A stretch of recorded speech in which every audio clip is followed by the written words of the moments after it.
प्यारे दोस्तों नमस्ते। आज मैं आपको धर्मराज की कहानी सुनाने जा रही हूँ। पुराने जमाने में एक राजा हुआ करता था जिनका नाम चंद्रकुमार था।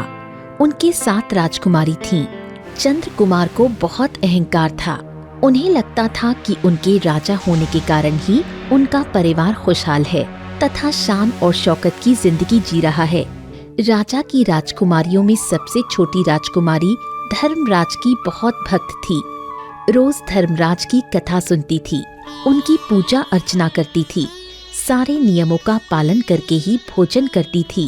एक दिन राजा अपने महल में रानी और राजकुमारियों के साथ बैठे थे। अचानक राजा ने सोचा राजकुमारियों से पूछा जाए कि वो किसके भाग्य का खाती हैं। जब उन्होंने ये प्रश्न उनके सामने रखा तो 6 राजकुमारियों ने एक साथ उत्तर दिया, पिताजी हम आपके भाग्य का खाते हैं। छोटी राजकुमारी चुप थी। जब राजा ने उससे पूछा कि तुम्हारा क्या जवाब है, तब राजकुमारी बोली, मैं तो अपने भाग्य का खाती हूँ। राजा ये सुनकर गुस्सा हो गया। उसने कहा, मैं यहाँ का राजा हूँ, सारा राज्य संभालता हूँ, मैं सब कुछ लाता हूँ, तभी तो तू खाती है। राजकुमारी ने कहा, नहीं पिताजी, ये तो धर्मराज की कृपा दृष्टि मुझ पर है। वो सब जीवों को उसके कर्म के अनुसार ही फल देते हैं, उनके कारण ही हम सबको अपने हिस्से का खाना मिलता है। रानी ने भी उससे पूछा तो उसका जवाब वही था। राजा रानी दोनों क्रोधित थे। उन्होंने उसे दंडित करने का सोचा। उन्होंने अपनी 6 बेटियों की शादी सुंदर और अच्छे कुल के राजकुमारों से कर दी, पर छोटी बेटी के लिए अपने मंत्रियों को निर्देश दिया, तुम्हें रास्ते में कोई भी वर मिल जाए, चाहे वो अपाहिज हो या गरीब, उसे पकड़ कर ले आओ, उसी से राजकुमारी की शादी करेंगे।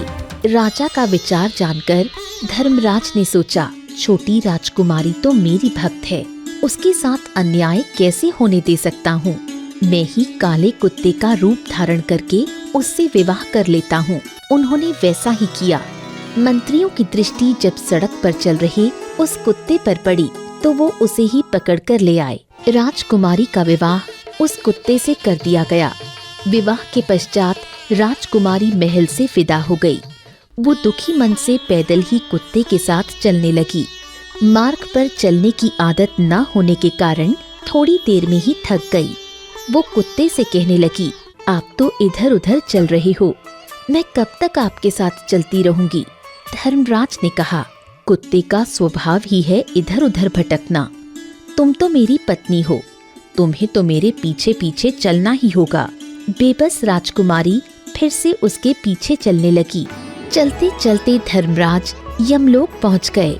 यमलोक के महल, वहां के वैभव, ढेर सारे दास दासियों को देखकर राजकुमारी आश्चर्यचकित रह गई।